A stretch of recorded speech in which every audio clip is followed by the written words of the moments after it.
Dialed in. I'm Tom Brenneman, joined by Luke Brenneman from Bloomington, Indiana. They're getting ready for the big college football playoff game there against Notre Dame. That game will be a week from tomorrow. Our producer and engineer, as always, is Mr. Casey McAllister. Our show is presented by UDF and Encore Technologies. We'll get to the buoys here in a minute.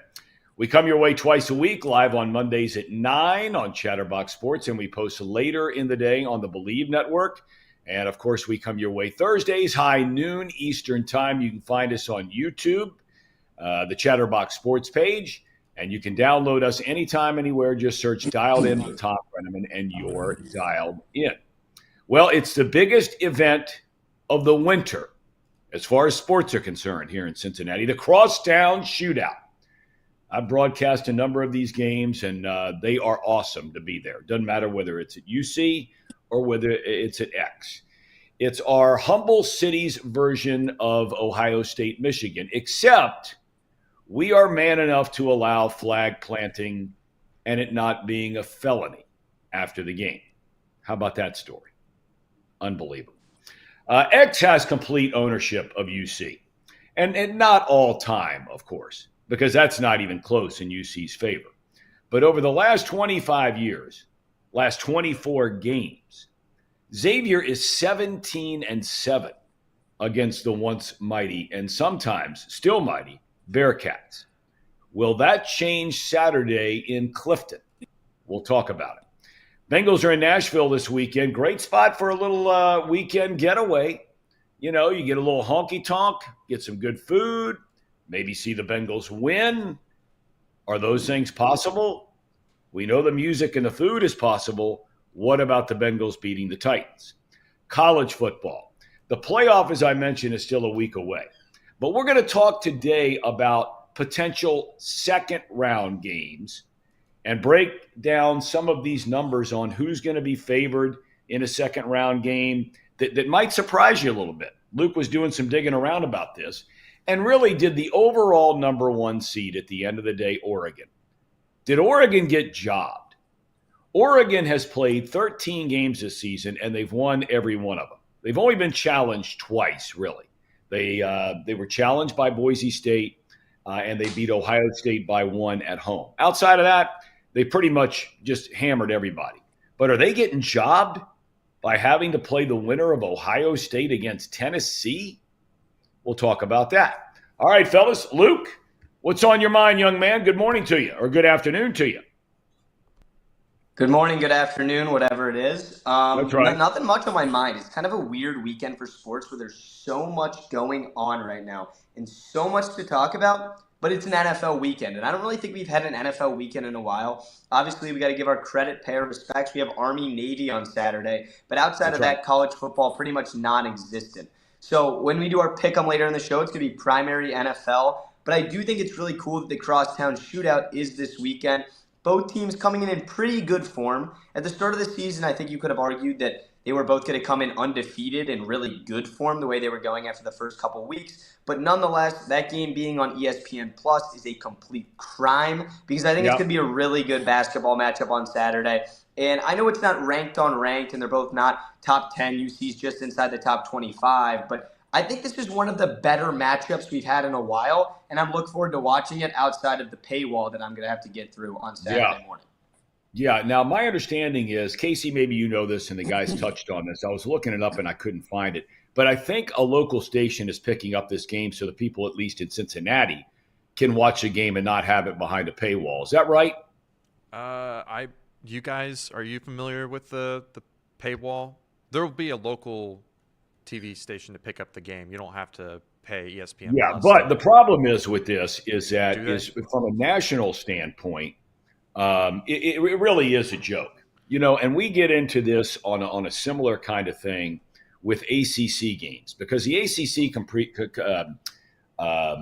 created the ACC network, which you have to pay for.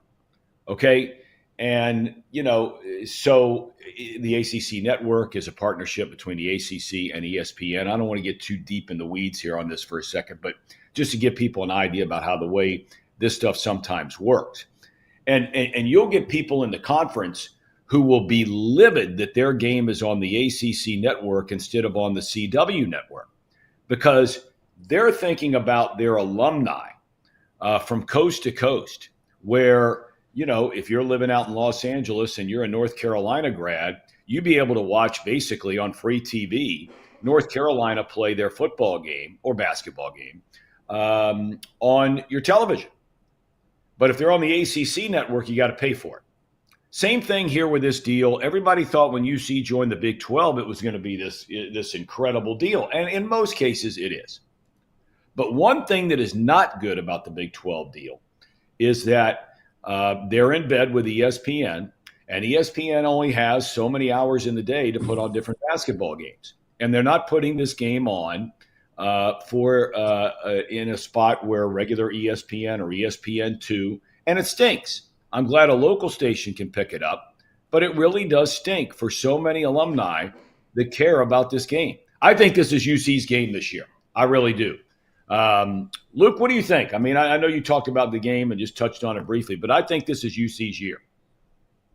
I will say this. I think UC is the better basketball team. They're more talented. I'm not going to go as far as saying they're better coached, because I respect both Coach Millers, but with X, this is what it comes down to for me. In a rivalry matchup, especially somewhat early in the season, in a game that everyone has really had circled on their calendars, especially in Cincinnati, the past couple weeks, when you're on a winning streak like the one that Xavier's on, and UC kind of feels like the little brother in this rivalry matchup, it's always the matchups like this when the big brother kind of gives you a little tap on the head, at least in recent history, and says, oh, you thought it was your year. You guys thought you were going to pick up this big win at home. I don't know. I think that Xavier's going to come ready to play. I heard the Chatterbox Bearcats guys, I was watching them last night, go check out their preview of the game. It was great. They're like, we're going to win by double digits. I don't know about that, because I really think that Sean Miller's going to have an all-time game plan. And Cincinnati's guards are better. I think Cincinnati overall is going to be ready as well. But there's just kind of that stigma there when you've been dominated the past couple of seasons. And X is going to come ready even though they're unranked right now. Well, one thing this game, I mean, look, the fans don't like each other. The schools don't like each other. Of course, there was a lot of fun when you had going back to the days of when Bob Huggins was here, because he made no bones about it. And it's one of the things I've always loved about Huggins. You know exactly where you stand. If he likes something, you're going to know it. If he likes somebody, you're going to know it. If he doesn't like somebody or something, you're going to know it. He did not like Pete Gillen. He did not like Xavier, not in the least bit. And his players, they had a swagger about them. Terry Nelson, who does the UC games on radio, the kid from California, who first year in the shootout, he says, man, we're going to beat Xavier by 30. Don't even give it a second thought. And they almost did beat him by 30. But those were different UC teams. There's no villain anymore. I mean, Sean Miller's a likable guy. Wes Miller's a likable guy. The players on both teams are likable guys. Very few of them anymore have any Cincinnati roots whatsoever as far as players that play in the game. But it's all about the fans. Now, Mouse Cop is telling me that there is no local TV channel that is picking up this game. I am stunned. And I'll be interested to follow to see if that changes, because if this game is not on free TV or over-the-air regular television for fans in greater Cincinnati, then something is very, very, very wrong with some of the power brokers that could have tried or should have tried. Maybe they did try and fail to get this game on the air. Casey, who are you rooting for in this one? I mean, I'm rooting for UC, but if you're asking me who I'm betting on, it's going to be Xavier. They have proven over, I think Mouse Cop, he just put it in the chat, Xavier has won 20 of the last 28 times. Yeah. UC has not been able to get this victory, hasn't been able to find a win against Xavier in over 20-plus years. Are we kidding? No. They've beaten them more than they've beaten them. They beat them 5 years ago. But that's the last time they won the game. Yeah. Yeah. I mean, it's just, for me, I hope that UC can get it done, because UC hasn't had this much excitement, and they haven't had such a powerful team, a well put together roster in such a long time that I feel like if they were to lose, that it's just so detrimental to the program itself, the confidence in fans and whatnot. So I don't want to see that happening. But until they can beat Xavier, I mean, they haven't beat them in the last 6 times, I believe. Yeah. Until they can prove that they can win a big game, I got to pick Xavier. I know you didn't ask me who I was picking, but that's who I'm picking to win this game. No, I was going to ask you who you're picking. I was going to ask you who you're rooting for. I mean, UC's going to win a game. UC's going to. Xavier's best player is Fremantle, and UC has a number of big guys that can go in there. They've got about 15 fouls to give away of the combination of people they have up front. Bandego was the Big 12 Defensive Player of the Year last season. He's a shot blocking machine. And UC is a far more talented roster this year than Xavier. It doesn't mean they're going to win the game, because I think we all agree in a lot of those years where X has won, UC might have had a better roster. Not all those years by any means, because X has had some great teams. But that'll be on Saturday. I'm going to be real interested to see Mouse Cop if you're on that. So let's see. He says the only channel that could pick it up would be ABC, because ESPN knows they're going to get subscriptions for this game. Okay, we'll see. We'll see. All right, we move on to the Bengalis. By the way, Luke, who are you picking to win the game? We're not doing it in our picks today. Who are you picking to win a Crosstown Shootout? I really want UC, but something about it this year just kind of says Xavier goes in to Fifth Third Arena and wins that game. I don't know why. I think a lot of stock, at least, is I'm going to put it in Sean Miller. I think he's going to have his guys ready to go. He's been around the block. He knows what it means to win a rivalry game and how far that can go. I would make the argument that both teams need this win just for some momentum as you head into conference play, especially UC after losing to Villanova in kind of a letdown spot in their first real test of the year. That goes the same for Xavier. They get blown out by a really good Michigan team. I guess they picked up a half-decent win when they beat South Carolina. But something about this matchup, I think the Muskies come ready to play on the road. Yeah, but they got beat up by TCU, and TCU's a good team. They're not a great team. They're kind of like a rebuilding team. But in fairness, it was down there on the road in Fort Worth. And that can be, when the students are in session, I don't think they were when Xavier played down there. That can be a tough place to win. But then they come back and, they kick around Morgan State. So what? But they almost lost to South Carolina State. So, UC's a better team, and UC's going to win this game. Wes Miller is an outstanding coach. Sean has the pedigree and the track record. One day we're going to be talking about Wes Miller in the same vein we're talking about Sean Miller. Okay, let's get to the Bengals. I don't hear a lot of buzz around town. I kind of feel like a lot of people have hit the holidays. They're bummed about what happened to the Bengals because of Christmas and the holidays. They're able to at least kind of jump on that bandwagon to take away the disappointment of what has happened so far this year. Luke, your thoughts? Look, Tennessee's got a pretty good defensive team, man. I mean, Levis, by and large, he's been hurt a lot. He's had some really bad games. He's also had some really good games. And we know that last game notwithstanding, that the Bengals defense is susceptible to making people who aren't necessarily great look pretty good. But you still have to feel pretty good about their chances over the weekend. Yeah, I think that this is one of the more favorable matchups for the Bengals. I think if you still have a Derrick Henry in Tennessee, that changes everything. Because what I'm waiting for is a really subpar offense and subpar team, like Tennessee is in both of those categories, to test the Bengals defense and legitimately try to just expose them on the ground. I think that if you have a good back against the Bengals defense, you can give them the ball 35 to 40 times in the game, and I think that you'll beat the Cincinnati Bengals. The Cowboys almost tried it. They had Dabble going. I mean, he was running hard deep into that second half. And the Bengals defense, whether it was a red zone turnover, they stepped up. The Bengals defense won the Bengals that game. That's if that right. punt isn't blocked and then B, a grace from God. It feels like we deserved it after this season, where the Cowboys guys going to muff the return and the Bengals are somehow, with a weird rule, going to get the football to go down and win the game. We're talking about this show right now on Thursday afternoon, and yet again, we're going to have another situation where you and I are going back and forth and the chat's going crazy, but Joe Burrow would have been the one, and the Bengals offense collectively, that eventually had a chance to win and close out that game and didn't do it. It was 4th and 26, guys, when they were punting that football. And the Cowboys, the way they were running the ball with Brandon Aubrey, if they got the ball to the 50-yard line on that drive, where that punt was easily going to be well inside of after it was blocked, but I still think they would have got there, he's going to nail a 65-yard kick and in. He's the best kicker in football.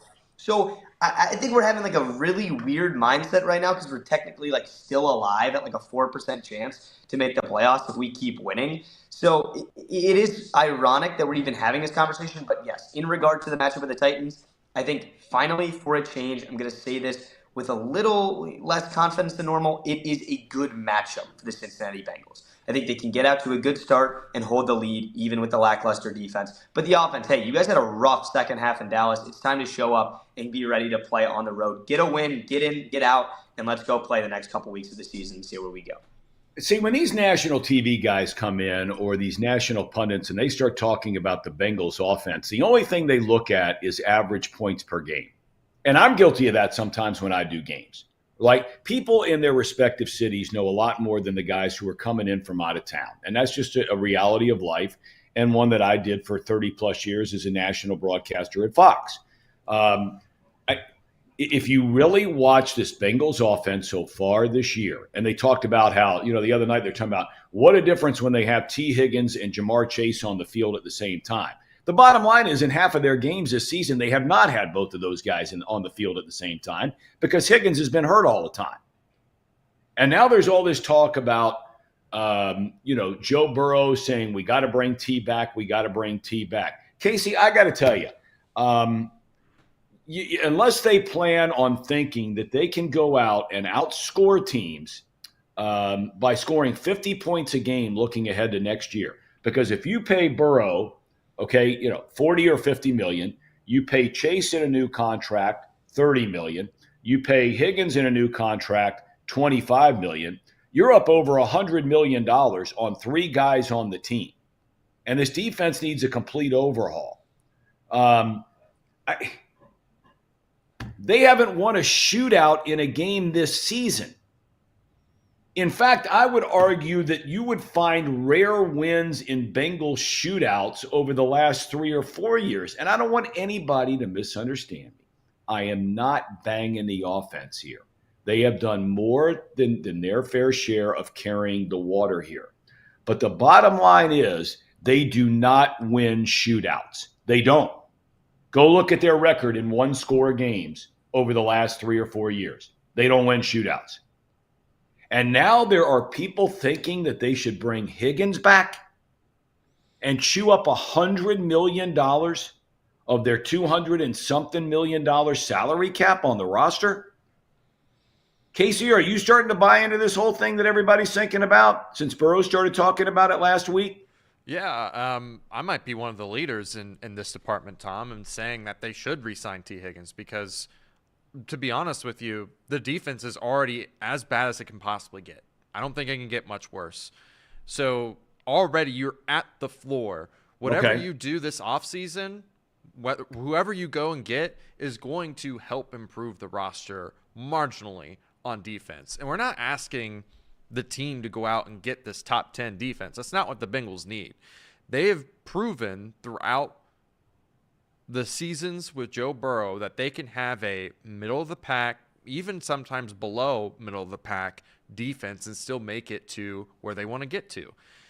That being said, offensively, we know what it looks like without T. Higgins on the field.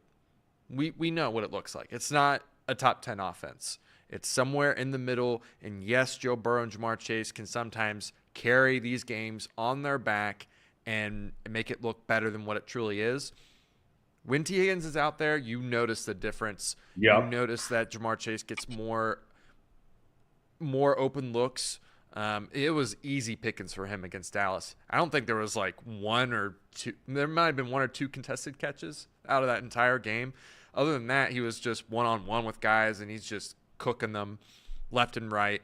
Well, I wouldn't say cooking them left and right. I mean, they were lucky to score 27 points. They weren't cooking anybody. Jamar had like over – what I'm getting at is Jamar had over 170-something yards. Right. And he's the only receiver to have done that in the last, 10 years or something like that. And he's done it 3 times this season, and it happens to be when T. Higgins is on the field. So I'm just saying, you can look at this roster and say, all right, whatever I do on defense is going to improve it regardless of how much money I put into it. I can keep my offense the same as it is right now, a top 5 offense in the league when T. Higgins is out there, by signing that guy. And to be honest with you, that's the only guy on this roster besides maybe Trey Hendrickson that you even consider extending. Other than that, you're having to pick guys outside the team. And that's why when I'm looking at this team and I'm looking at what the front office should do, it's pretty simple. You sign the guys that have made a difference on your team and retain them. That's their biggest mistake so far. They let go of guys that made differences on this team, and it's killed them. It's killed them on defense. Don't let that same mistake happen on offense. And plus, there's plenty of ways to create more money this offseason that I'm sure they'll be able to do. They're going to be able to make some cuts. And also, too, they'll be one of the top teams in spending cash, which I don't want to get super deep into that, but they'll be able to retain all those guys and still be able to find mid-level tier guys, which is what their whole game plan has been throughout this Joe Burrow era. It's just last season it didn't work. They swung and missed on those mid-tier guys. I think this year it might be a little different. You can't keep swinging and missing, of course. And the same goes for the draft, but that should be their plan. I think that is a solid plan. Keep the guys that make a difference on your team. Don't let them walk away. You're putting a lot of trust in planning for the people that have basically had 2 good years in the last 30. Really good years. And I'm not talking about the Marvin Lewis years where, yes, it was exciting. They got to the playoffs. They never won a playoff game. This franchise has had 2 good years in 30 years. And we're going to put stock on them being able to do all these things with mid-level guys. Well, what's going to – I'm having a hard time understanding. I mean, look, for me, don't give Higgins a long-term deal. Sign it, franchise tag him again next year. If he wants to sit out, you don't pay him. Franchise tag him again next year and see if this philosophy of yours works. See if you bring in some guys to rebuild the defense and see if you can just go score 70 points, I guess. That isn't even addressing on the offensive line the issues that need to be tackled. Brown's coming back. That Mims is coming back. The other 3 guys in the middle have been 50-50 at best for the whole year. You've already benched one guy in the left guard. So, I don't know. Look, I love T. Higgins. He's one of my favorite players on this team. I wish he was going to be a Bengal for life. They had this chance 2 years ago to get him locked up, maneuver around some of this stuff. But this defense has gone so south, and I have never seen anything that leads me to believe. And we have had T. Higgins and Joe Burrow and Jamar Chase together outside of last year, the 2 prior years to that, and then this year, we've never seen them win a shootout. And to expect you're going to go into a season and start beating the Browns, right? Who you can say whatever you want about the Browns. Their defense is generally pretty good. You're going to beat the Steelers. You're going to beat the Ravens by trying to score 35, 40, 45 points. It ain't happening. It's not going to happen. There's not one team in the NFL right now that is winning games that is going out and outscoring people, and their defense can't stop anybody. It doesn't work. Ravens. Who? The Ravens. Well, their defense isn't in the bottom half of the league. It is. It is right with us. They're like one of the worst defenses in the league. It's just Lamar is Lamar. He's not. I hate to say it. He's just outperforming Joe Burrow by pretty much every metric. just because. All right, let me jump in here real quick. Yeah. Okay. I got something for this. I think it's really interesting to note that if you are going to have a quarterback that you pay record-breaking money to, and I think a lot of people are going to be upset with this take, but this is my personal take, then what is the point of still having to pay hundreds of millions of dollars to wide receivers? I totally get that every good team needs a wide receiver one, and the Ravens are unique where they have a running back who also plays quarterback.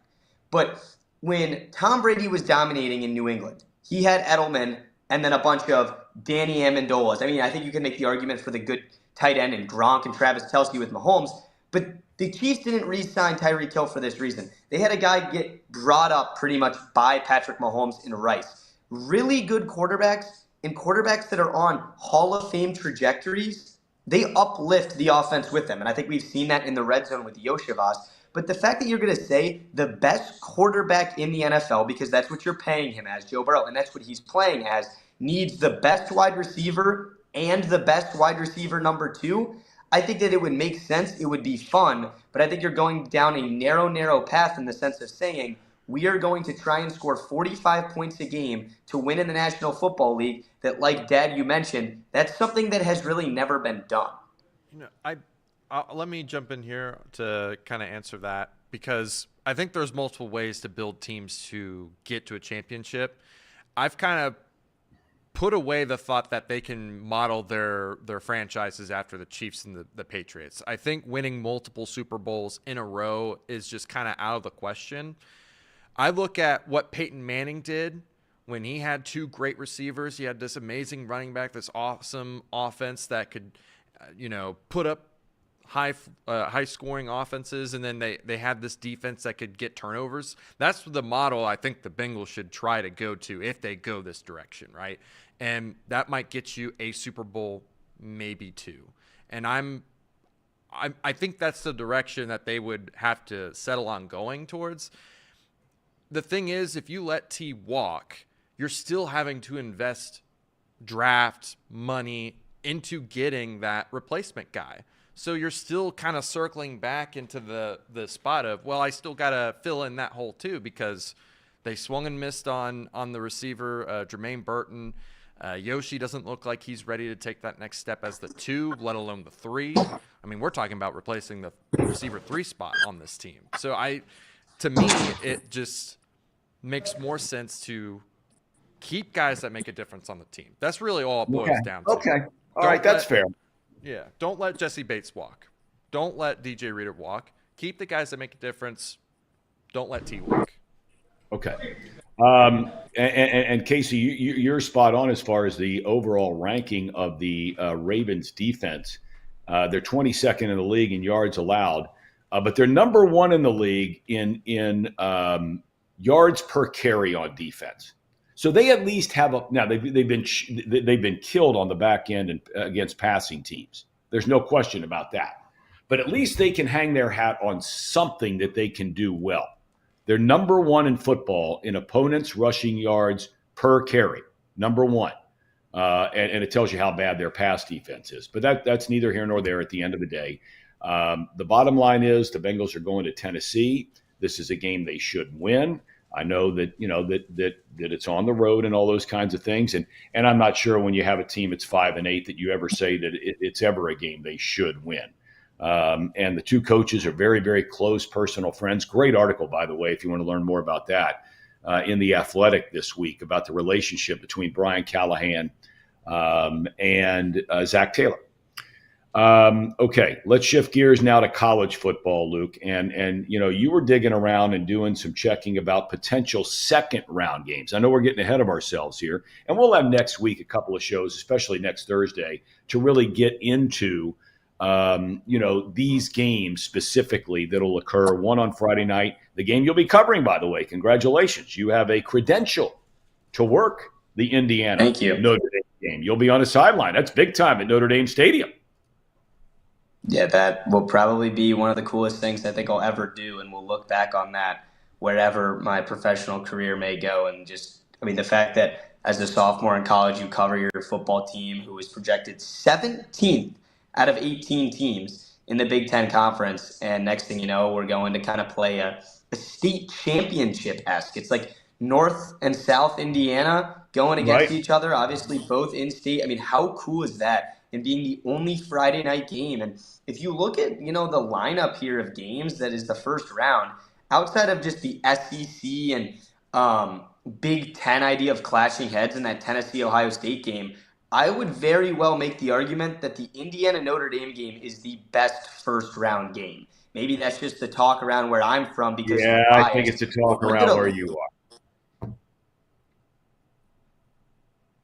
I get Ohio State stuff, but guys, I'm going to be honest with you, and it may be the same for Notre Dame over Indiana. I personally think that Ohio State is going to beat the brakes off of Tennessee. So when it's all said and done, I think we're going to look at these scores and say, hey, I think Indiana-Notre Dame was the best overall game, but, that's all speculation. Okay. To your point, though, when you look at these look-ahead lines, I think that these guys aren't always right. The numbers aren't always something to look at, but the format has to be changed. Nobody's arguing that because you're going to get a Texas versus Arizona State matchup in the second round if we get that, where Texas is going to be 2 touchdown favorites. They're minus 13.5 in a hypothetical line, and these are FanDuel odds makers. If Clemson, the team who snuck into this playoff on a 56-yard field goal and had the resume not deserving to be in without winning the ACC championship, they are going to be favored over Arizona State by 5 points. I mean, if that doesn't tell you that there's an issue going on here where these teams like Boise State are getting buys, Arizona State are getting buys, I don't like it at all, and I think it's going to lead us to nightmare scenarios in the second round. I think Notre Dame, Georgia could be a Game of the Year candidate. Ohio State, Oregon in the same sense. But if Arizona State is going to have a matchup with Texas and Ohio State is going to play Oregon, and that's the same round, and that's equal, no chance.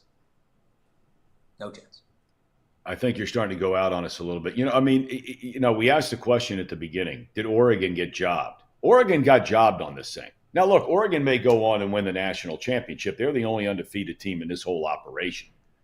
But if you look at, before we start getting into those things like you point out, Luke, about, this bye thing, and we talked about it last week, this is something they have to change. There is no way on God's earth Boise State and Arizona State should have first-round buys. It's a joke. But you look at now who benefits the most and who is hurt the most. Oregon is ranked number 1. Ohio State in the final BCS rankings, not where they're sitting in terms of the brackets. Ohio State is number 6. Tennessee is number 7.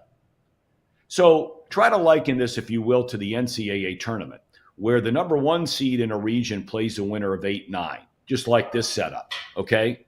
Well, this would be like the number 1 seed playing the winner of 6-7 in the opening round of an NCAA tournament game. Okay, then you got Penn State. Penn State, the only 2 games they played this year against top 5 opponents, they lose at home to Ohio State. They lose to Oregon on a neutral field. But let's look what they get. They get to play in the opening round SMU. Now, I think SMU is pretty doggone good, and I think SMU can beat Penn State. But let's be honest about it. If you're Penn State, would you rather be playing Ohio State, Tennessee, or SMU? You'd rather be playing SMU, and you got the game at home.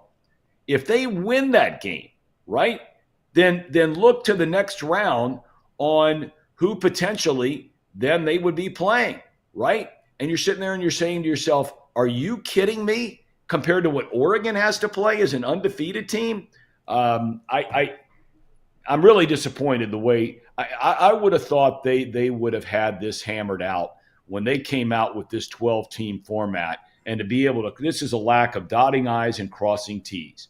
If you wanted to say in theory ahead of time, when you put this thing together, yes, conference champions are automatic bids to the college football playoffs, along with 1 non-power 4 team. I'm totally cool with that. I love that Boise's in this thing, and I love this late run by Arizona State that gets them in. But there is no way, when you look at the top 12 teams in the college football this year, those 2 teams ain't getting first-round buys. It's really messed up, in my opinion. Yeah, I'm with you, Tom. Like I said, on Monday's show, I believe Penn State and Texas got rewarded for losing, and that's complete oversight by the committee. Hopefully, they can get something in the near future to fix that. But I know that you said it's not the biggest game. I kind of want to go back to that. I do think that it is the most interesting game, Notre Dame versus Indiana, because it's the most high-powered offense versus one of the most stingiest defenses in college football. I think I love that matchup a lot. I'm very excited for Indiana Notre Dame. I'm trying to find tickets to go to that game. So maybe Luke can find me a ticket or two. Well, I might be able to compensate. He better have a pocket bit. full of money, Casey, because my wife, who's a Notre Dame alum, Luke's mom, looked up tickets right from the get-go, and literally within minutes after that game was announced, the lowest price ticket, and Luke, maybe you've looked at it since I've looked at it, it was well over $1,000 at the top of the stadium. Yeah, you're looking at a 4x increase from any other game this weekend to that one. It's absolutely insane. You're looking at $1,300 get-in price, and you would think that it would be falling. It's actually climbing as the days stack. Obviously, Notre Dame, one of the wealthiest alumni, but still, just an in-state matchup like this is all the time for both fan bases, I think, and you're going to have to pay a hefty buck to get into Notre Dame Stadium. There's no doubt. And somebody asked me the question, is Tom drinking High Noons Blackmore did out of this cup of mine in regard to the Penn State versus, say, Oregon situation?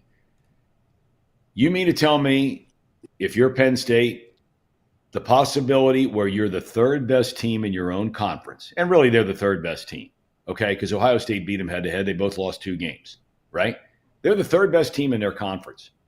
They're playing SMU, the 11th seed, and if they win that game, they play Boise State in the second round game.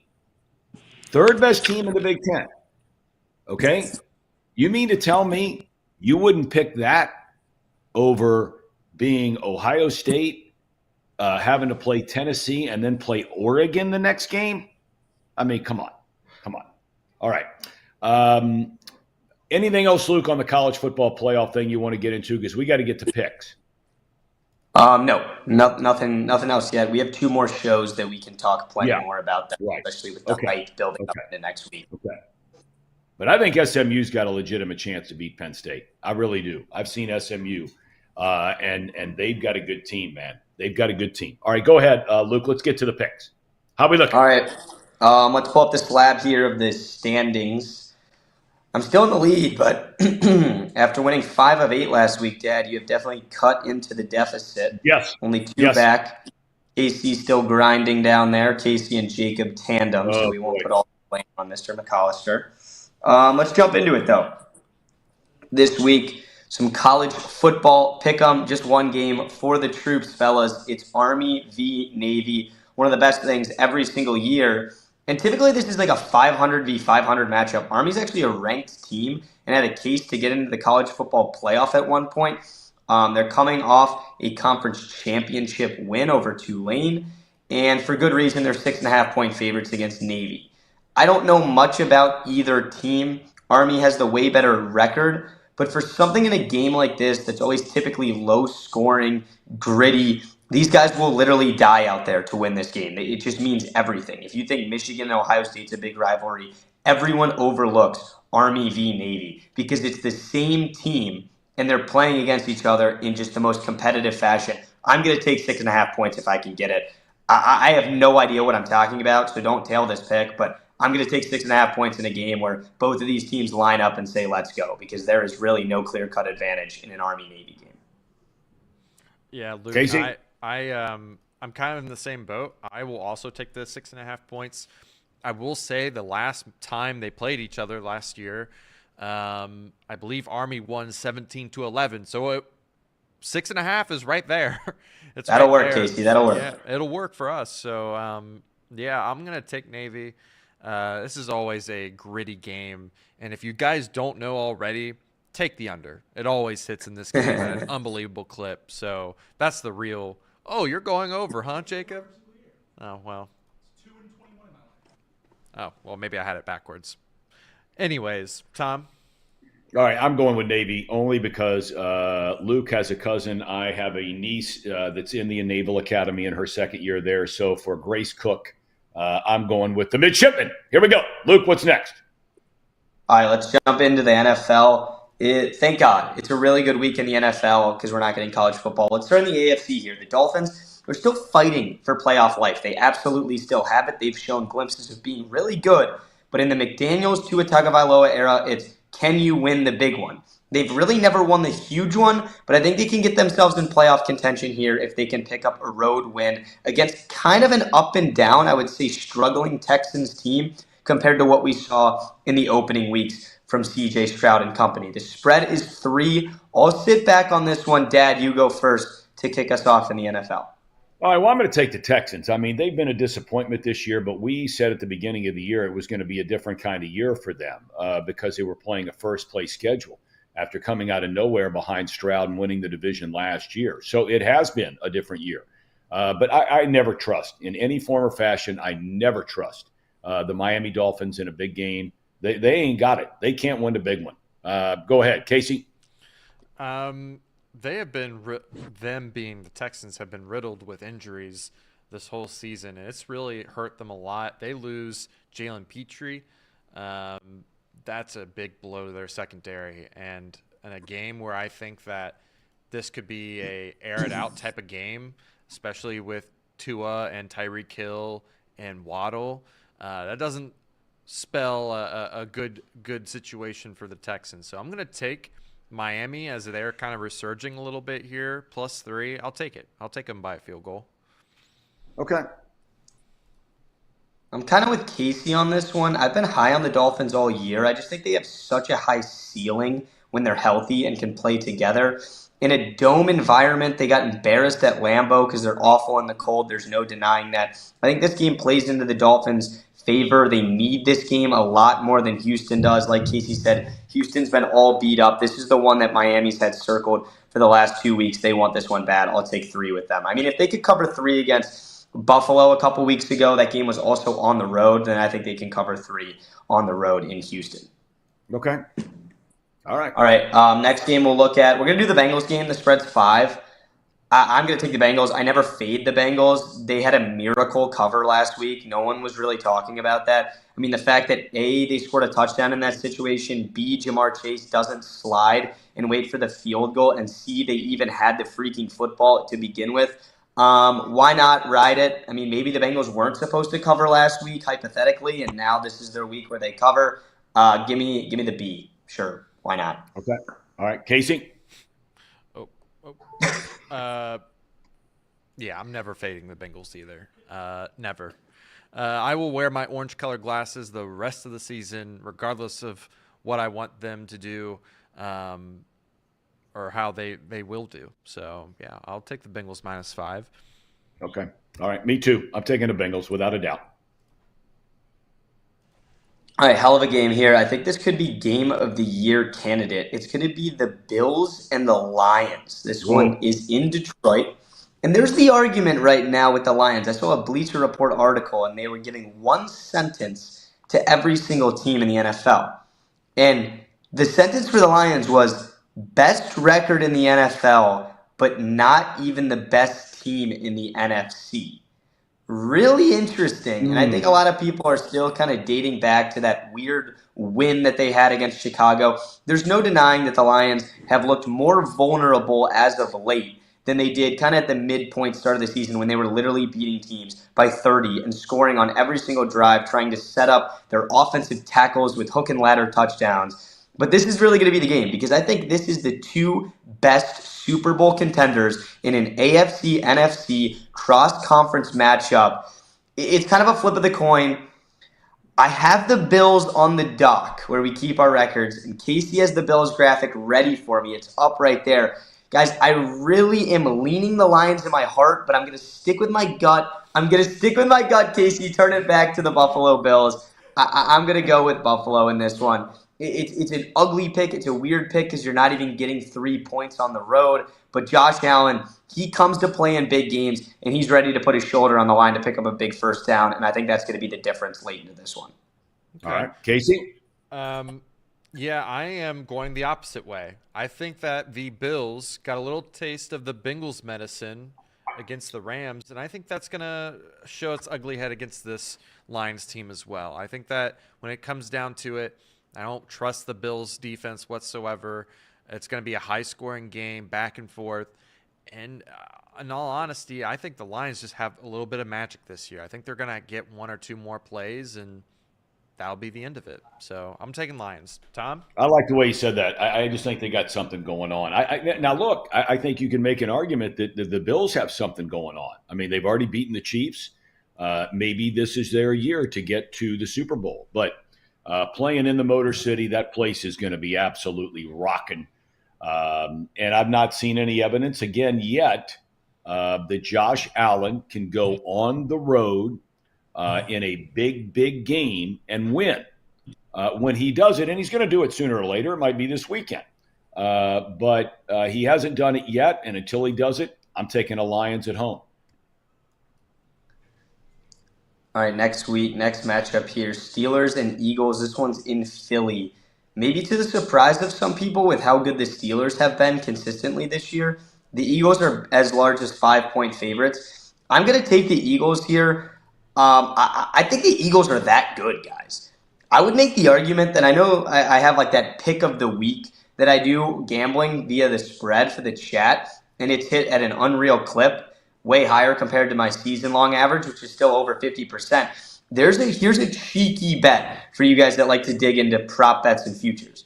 You can do an odds to win the Super Bowl bet, and you can take out teams. So you can say like odds to win the Super Bowl without the Chiefs, without the Lions, right? So maybe like the two favorites, you're not going to get great odds.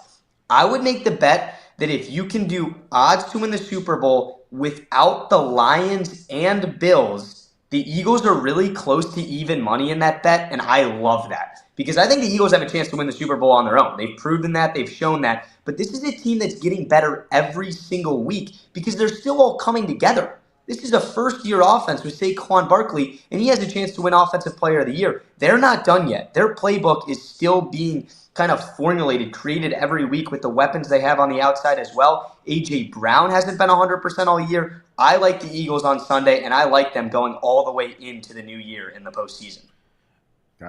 Luke, I would have agreed with you until all that stuff came out about A.J. Brown and Jalen Hurts. I think some of that does matter a little bit.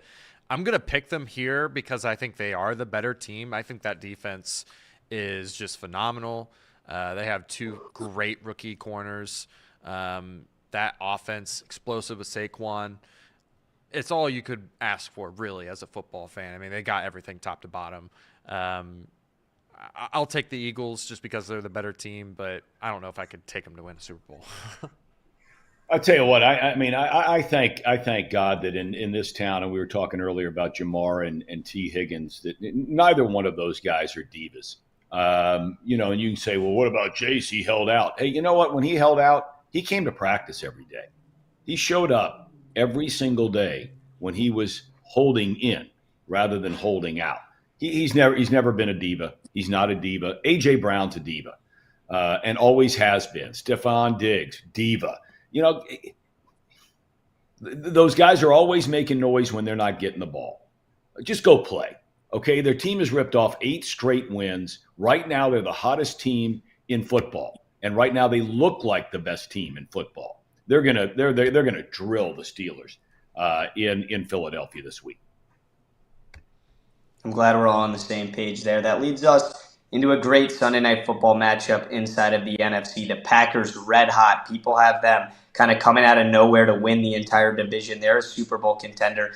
And then the Seahawks, a massive NFC West win over Arizona. They pick up the season sweep over the Cardinals on the road last week. And this is kind of one of those perfect situations, in my opinion. If you're a Seahawks fan, if you're a part of that organization, you're like, hey, we got the tough, gritty win on the road. We've extended our lead inside of the division, and this was the one. Sunday Night Football at home. That atmosphere is going to be second to none. I'm very high on the Packers. I'm even higher on Jordan Love, But I thought the Seahawks were a playoff contender this year. I think that they're an NFC contender with a win on Sunday Night Football. And I think you can keep the 3 in Green Bay because I don't even want it. You can keep the 3 wherever you can have it. I think the Seahawks win this game outright as the underdog. I really do. Okay. So I'm just not ready to go all in on the Seahawks. I've been watching them, and Jacob knows this for years now at this point, a couple years. And this would be the game I would be in on the Seahawks. If they can beat the Packers, I think that defense with McDonald could be really special. They've got pieces around there. It just hasn't all come together just yet. The offense, underrated with Geno Smith at quarterback and the outside receivers. I like the Seattle Seahawks. I don't know if I like them enough to win against a really hot Packers team. But this is the game that would change my mind for sure. But I'm going to take Packers tonight. I'm waiting for somebody besides Luke to tell me who considers the Packers to be a Super Bowl contender. They're not better than Detroit. They're not better than Philadelphia. They lost by a field goal. I understand that. They're not better. 34-31. They're not better than either one of those teams this year. They're not. They're not absolutely are a Super Bowl contender. If the They just, I mean, go ahead. They've got a good team. They've got a good team. They're the third best team in their own division so far this year. I mean, they're behind 2 other teams in their division, and there's only 4 teams in the division. So, I mean, you call them whatever you want to call them. But the bottom line is right now, they're not even in the top 4 or 5 teams in the conference. But, well, we'll worry about that another day. There's no question the Seahawks are going to win this game. That's a tough place to go win. The Seahawks are having a nice year. They're not a Super Bowl contender either, but they're having a good year, and they're going to win this game. All right. Well, I'm glad we're on the same page there. The I'm just going to say this: if the Bengals were in the same spot as the Packers right now and still third in the division, like they have been like we dealt with in the AFC North, because they've been awful inside the division, we would still be calling the Bengals Super Bowl contenders. Because that's true. The Packers have a ceiling to score 30-plus against the Lions, and that game could have gone either way. It was on the road. That's a tough loss for them. But nonetheless, I see I'm not that division's freaking loaded. Yeah, well, that's easily the best division we've seen in a long time. In sports. We will see when it matters. That's all I'm saying. We'll see when it matters. Because, I give it – and you were the guy, Luke, who said that Sam Darnold was going to have a good year this year. You said it before the season never started, and I laughed at you.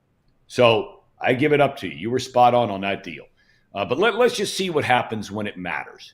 Because I'm not in the habit of crowning people champions that haven't done it. The Lions haven't done it forever. The Vikings have never done it. And the Packers, of course, have done it with Favre and with Rodgers. And those 2 guys were there for over 30 years combined. So we'll find out. All right. Anything else, or are we done with picks? Well, we got to do what could be the move. So, okay. Casey, what are you doing this weekend? What could be the move? Final minutes of the show. What could be the move? I do believe that I'm going to be spending some time with the in-laws. We're going to be making some Christmas cookies, some gingerbread house stuff. God. What? You got a problem with hanging out with? No, with go the ahead. Go making ahead. cookies? Oh my God. Trust me, Casey. Trust me. He does. He does. It's Christmas spirit, Tom. Come on. And then that's Friday. That's going to be Friday night. And then, of course, Saturday, I'm going to be watching some college football. I'm going to be watching Crosstown Shootout. Sunday, I'll be watching Bengals. So a very chilled, relaxed, festive feeling weekend. That's the move for me. Okay. Luke? It's finals week next week. So not a lot of fun, but no football for Indiana. I'm gearing up for a week from tomorrow to go to that playoff game in South Bend. So I'm locked in on my finals, Dad. I'm sure you're happy to hear that. So I'll probably be in this room quite a bit. This is our house library. And I'm going to be studying for finals, but it's still Thursday. We have a pretty good Thursday night football game tonight. And I think I'm just kind of hanging around, laying low. I'm not really sure what I'm going to do on Saturday with no college football. But maybe I'll pick up some Saturday studies at the library. We'll see about that. But a boring weekend on my end. Dad, I hope you can All right. give us something. Well, We're going from the in-laws and Christmas cookies to studying for exams. Can you bless us with something? I've got a happy mixture. Okay, your mom is already mad at me today, and hell, it's not even 1:00 in the afternoon. Okay, she's already furious with me. But we have a big plan today. We're going to get our Christmas tree. So Blackmore, save it. I love Christmas. Okay, Blackmore, come on, just stop. You've had a bad day. So Polly and I are going to get a Christmas tree here in just a few minutes. We're going to stay home and have a little pizza and salad night tonight, decorate the tree. Very excited about that. And then I'm going to the University of North Carolina tomorrow. And you talk about the place to be. So we are hoping, I'm announcing the Tar Heels against LaSalle in basketball on Saturday on the CW network. But we're thinking there's going to be a big press conference down there for Bill Belichick and that he's coming to the basketball game on Saturday at the Dean Dome. So, hey, that's the move. Hang with your bride, decorate a Christmas tree, and then go check out the Tar Heels at the Dean Dome. Not a bad deal. Not at all. So I think you're going to be having the most fun. Thing. We're going to have to do that another day because that to me is just an unbelievable story. And their NIL money went overnight from $4 million to $24 million overnight with Belichick. One move. Isn't that the top? That would be no. They won't be with. They're not yet with a couple of others, but they're right there. They're right there. So we'll get into all of that down the road. Gentlemen, have a great day. Lukey, have a great weekend, my man. Good luck in the library. Casey, have a great time making cookies. Yep, I'll be making lots of cookies and gingerbread houses with the nieces and in-laws. Just think, this time next year, you'll be celebrating your first Christmas with your little baby girl, good Lord willing. How cool is that? How cool is that? That is going to be really cool. You have no idea how cool. All right, that's it for all of us for the big boy, Lukey Brenneman. And for Casey McCollister, I'm Tom Brenneman. Thank you so much for being with us. We'll see you on Monday morning. We'll go through the whole Bengals game and the shootout on Monday morning at 9 o'clock here on Chatterbox Sports. Have a great weekend.